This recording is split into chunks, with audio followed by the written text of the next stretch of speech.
Friends, welcome to புதுமை சமையல். இன்றைக்கி நம்ம சேனலில் எல்லாருக்குமே ரொம்பவே பயனுள்ள வீடியோ தாங்க ஷேர் பண்ணியிருக்கேன். நம்ம வீட்டில் ஈவினிங் 6 மணி ஆச்சுனாவே அலையா விருந்தாலையாக வந்துடும் இந்த கொசு. இந்த கொசுவை விரட்டுறதுக்கு நம்ம லிக்விடு, அதுக்கப்புறம் கொசு பேட்டு இதெல்லாம் வந்து யூஸ் பண்ணுவோம். அதெல்லாம் வந்து கெமிக்கல் உள்ளதுனால நிறைய பேருக்கு வந்து அது ஒத்துக்காதுங்க லிக்விடெலாம். அந்த மாதிரி ப்ராப்ளம் இல்லாமல் நம்ம வீட்டில் இருக்கிற பொருட்களை வச்சு இயற்கையான முறையில் அந்த கொசுவை எப்படி விரட்டுறது அப்படிங்கிறதான் இந்த வீடியோவில் நான் ஷேர் பண்ணியிருக்கேன். இதை வந்து நான் 2 முறையில் உங்களுக்கு ஷேர் பண்ணியிருக்கேன். நீங்கள் எந்த மெத்தட் வேணாலும் ட்ரை பண்ணி கொசுவை வந்து விரட்டலாங்க. ரொம்பவே ஈஸியான மெத்தட் தான். நல்லா 100% வந்து ஒர்க் ஆகுங்க. நீங்கள் ட்ரை பண்ணி பார்த்துட்டு அதுக்கப்புறம் எனக்கு கமெண்டில் சொல்லுவீங்க. வீடியோவை ஸ்கிப் பண்ணாமல் பாருங்கள். ஓகே, வாங்க இந்த சூப்பரான வீடியோக்குள்ளே போய் பார்க்கலாம்.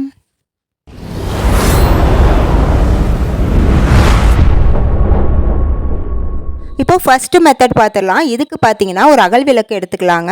இதில் வேப்பெண்ணெய் இருக்குது பாருங்கள், அது ஃபுல்லாக வந்து ஊற்றிக்கலாம். வேப்பெண்ணெய் இல்லை உங்ககிட்ட அப்படின்னா விளக்கெண்ணெய் இருக்குது பாருங்கள், அது சேர்த்துக்கங்க. 2ல் ஏதாவது ஒன்று சேர்த்துக்கலாம். முடிஞ்ச அளவுக்கு வேப்பெண்ணெய் சேர்க்குற மாதிரி பார்த்துக்கங்க. இப்போ வேப்பெண்ணெய் சேர்த்தோன்னே இதில் வந்து ஒரே ஒரு பூண்டு பல்லை வந்து தோலோடையே நல்லா நசுக்கி இது உள்ளே போட்டுக்கணுங்க. பூண்டு தூள் போட்டோன்னே பார்த்தீங்கன்னா அந்த வேப்பெண்ணெய் வந்து பூண்டு தூள் வந்து நல்லா உறிஞ்சிக்கோங்க. அப்போ உறிஞ்சதுக்கப்புறம் மறுபடியும் வந்து மேலே கொஞ்சமாக வேப்பெண்ணெய் விட்டுட்டு நம்ம திரி போட்டு விளக்கு ஏற்றிக்கலாங்க. இந்த மாதிரி நம்ம வீட்டில் ஈவினிங் டைமில் இந்த மாதிரி விளக்கு ஏற்றி ஒரு ஓரமாக வச்சிட்டோம்னா இதோட ஸ்மெல்லுக்கு பார்த்தீங்கன்னா கொசு வந்து ஒன்று கூட நம்ம வீட்டு பக்கம் வரவே வராதுங்க. ஏன்னா வேப்பெண்ணையும் பூண்டு ஸ்மெல் வந்து நமக்கே அந்த விளக்கு எரியும் போது நம்மளுக்கு அந்த ஸ்மெல் வந்து நல்லாவே தெரியும். அதனால் கொசுக்கு வந்து இந்த ஸ்மெல் வந்து ரொம்ப பிடிக்காது. அப்படிங்கிறதுனால நம்ம வீட்டு பக்கமே அது வந்து வரவே வராதுங்க. அப்படி 1-2 கொசு நம்ம வீட்டில் இருந்தாலுமே இந்த ஸ்மெல்க்கு வந்து அது வெளியே ஓடி போயிடும். இது வந்து ரொம்பவே ஈஸியான மெத்தடுங்க. ரொம்பவே இயற்கையான மெத்தடு. எந்த ஒரு கெமிக்கலுமே இல்லைங்க இதில். குழந்தைங்க வச்சுருக்க வீட்டில் கூட தாராளமாக இந்த மெத்தட் வந்து நீங்கள் ட்ரை பண்ணி பார்க்கலாம். நல்லாவே ரிசல்ட் கொடுக்கும். அடுத்து 2வது மெத்தட் என்னென்னு பார்த்துடலாங்க. அதுக்கு நமக்கு தேவைப்படுறது பார்த்தீங்கன்னா ஒரே ஒரு எலுமிச்சை பழங்க. எலுமிச்சை பழத்தை இந்த மாதிரி பாதியாக 2 பாதியாக கட் பண்ணிவிட்டு இது உள்ள விதைகளை வந்து இந்த மாதிரி கத்தியால் எடுத்து விட்டுக்கலாங்க. இப்போ இந்த ஒரு பாதி பழத்தை வந்து ஒரு அகல் விளக்கில் வந்து வச்சுருங்க. ஏன்னா அது வந்து கீழே விழாமல் இருக்கிறதுக்கு அகல் விளக்கு நம்ம வச்சுக்கிறோம். இப்போ அடுத்ததாக இந்த பழத்தோட சென்டரில் வந்து கத்தியாலே வந்து சின்னதாக அந்த மாதிரி ஹோல் போட்டுக்கோங்க. ஏன்னா இதில் வந்து நம்ம மெழுகுபத்தி வந்து வைக்க போகிறோம். அது நிற்கிறதுக்காக சின்னதாக ஹோல் போட்டுக்கலாங்க. அதுக்கப்புறம் சுற்றி வந்து கிராம்பை வந்து இந்த மாதிரி சொருகி விட்டுக்கோங்க. ஒரு 5-6 கிராம்பை வந்து சுற்றி சொருகி விட்டுட்டு அப்புறம் சென்டரில் வந்து நம்ம இந்த மாதிரி மெழுகுபத்தி வச்சுக்கலாங்க.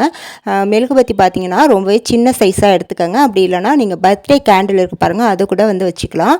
அதுக்கப்புறம் வந்து டூத்பிக்கை வந்து இந்த மாதிரி 4 டூத்பிக்கை வந்து இது சுற்றி வந்து வச்சு விட்டுட்டு இதுக்கப்புறம் இன்னொரு பழம் இருக்குது பாருங்கள், அதுலேயுமே வந்து கிராம்பு வந்து குத்தி விட்டுட்டு இது மேலே வந்து டூத்பிக்கில் வந்து ஃபிட் பண்ணிக்கலாங்க. இப்போ உங்களுக்கு பார்த்தா தெரியும் நான் எப்படி வந்து வைக்கிறேன்ட்டு. அவ்வளோதாங்க, நம்மளோட சூப்பரான கொசு விளக்கு வந்து ரெடி ஆயிடுச்சுங்க. இப்போ இதில் உள்ள கேண்டிலை வந்து நம்ம பற்ற வச்சு எரிய வச்சோம்னா இந்த கேண்டில் வந்து எரியிறது அந்த லெமன்லேயும் கிராம்புலையும் பட்டு நல்ல ஒரு புகை வருங்க. இப்போ இந்த டைமில் நீங்கள் கேட்கலாம், நம்ம வச்சுருக்க அந்த டூத்பிக் வந்து கேண்டில் எரியும் போது எரிஞ்சிடாதா அப்படின்ட்டு. அது வந்து எரியாதுங்க. ஏன்னா நம்ம ஃபேன்லாம் ஆஃப் பண்ணிட்டு தான் நம்ம இதை கொளுத்தி வைக்க போகிறோம். அதனால் எரியாது. அப்படி உங்களுக்கு எரியும் அப்படின்னு ஒரு வேளை பயமாக இருந்துச்சுன்னா உங்கள் வீட்டில் கட்டு கம்பி, இந்த மாதிரி மெலிசான கட்டு கம்பி இருந்தால் எடுத்துக்கோங்க. அப்படி இல்லைனா நம்ம குழந்தைங்களோட மெட்டல் வளையல் இருக்குது பாருங்கள், அதை கூட எடுத்துக்கலாங்க. 2த்தில் ஏதாவது வந்து எடுத்து கட் பண்ணிவிட்டு அதை வந்து குச்சி மாதிரி வளைச்சி விட்டுட்டு நீங்கள் அதில் வந்து சொருகிக்கலாம். அதாவது டூத்பிக்கு பதிலாக நீங்கள் இந்த கட்டு கம்பி இல்லைனா வலையில் வந்து நம்ம சொருக்கி வச்சுக்கலாங்க. அப்போ வந்து உங்களுக்கு தப்பி தவறி அந்த நெருப்பு வந்து அதில் பட்டால் கூட அது எரியறதுக்கு வாய்ப்பு இல்லைங்க. லேசாக சூடாக தான் ஆகும். இப்போ பார்த்தீங்கன்னா நான் விளக்கு வந்து கொளுத்தி வச்சுட்டேங்க. விளக்கு கொளுத்தும் போது முக்கியமாக கவனிக்க வேண்டியது என்னென்னா ஃபேனை வந்து ஆஃப் பண்ணிடணுங்க. ஃபேன் போட்டுட்டு நீங்கள் கொளுத்துனீங்கன்னா கண்டிப்பாக அந்த ஃபேன் காற்றுல வந்து டூத்பிக்கில் வந்து அந்த நெருப்பு பட்டு டூத்பிக்கும் வந்து எரிய ஆரம்பிச்சிருங்க. அதனால் ஃபேனை ஆஃப் பண்ணிவிட்டு நீங்கள் எங்கே படுக்க போகிறீங்களோ அங்கே வந்து இந்த விளக்கை கொளுத்தி வச்சுட்டு கதவை வந்து சாத்திடுங்க. ஒரு 10 நிமிஷத்துலேயே அந்த மெழுகுபத்தி வந்து எரிஞ்சு முடிஞ்சிருங்க. அதுலேருந்து வர புகையில் பார்த்தீங்கன்னா ஒரு கொசு கூட நம்ம வீட்டு பக்கம் இருக்கவே இருக்காதுங்க. அப்படியே நம்ம வீட்டில் இருந்தால் கூட அது வந்து மயங்கி விழ ஆரம்பிச்சிருங்க. அந்த கிராம்பு கருகுன ஸ்மெல் வருது இருக்குது பாருங்கள், அது வந்து சுத்தமாக வந்து கொசுக்கு ஆகவே ஆகாதுங்க.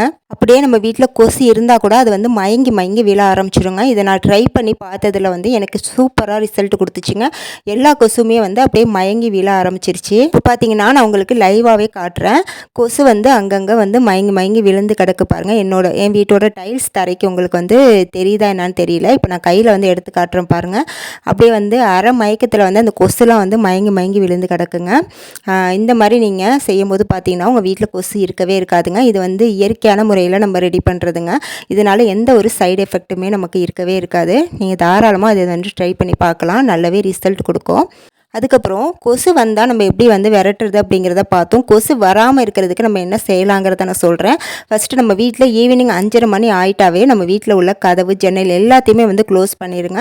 அதாவது ஒரு 1.5 மணி நேரம் 7 மணி வரைக்கும் எல்லாத்தையும் வந்து க்ளோஸ் பண்ணி வச்சுருங்க. ஏன்னா அந்த டைமில் தான் கொசு வந்து நிறைய வர ஆரம்பிக்குங்க.